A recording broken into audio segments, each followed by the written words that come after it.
So dito, kung mapapansin nyo, ito yung mga napili kong gamit na ilalagay sa ating NMAX V2. Okay? So unahin na natin sa langis. Ayan.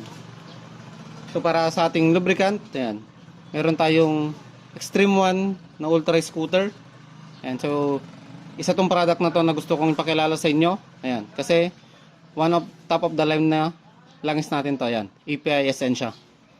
Siyempre, para sa ating gear oil, ayan, meron din. Extreme One din to.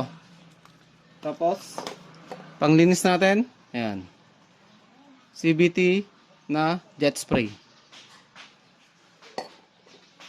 Next, sa ating mga panggilid naman, ayan, meron tayong slider piece. Ayan, 3 piraso. Ayan, yun yung code. Siyempre, kasama rin ang ating coolant. Ayan, genuine din. Kasama din ang ating spark plug.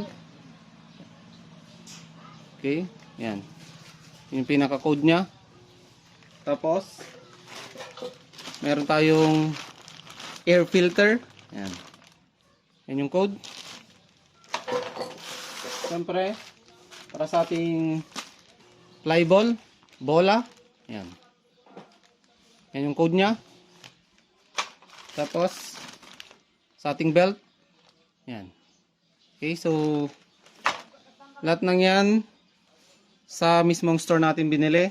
Tapos itong Extreme One, maglalagay ako ng link para pwede kayong makapili ng Extreme One products dyan. Okay? So, start na natin.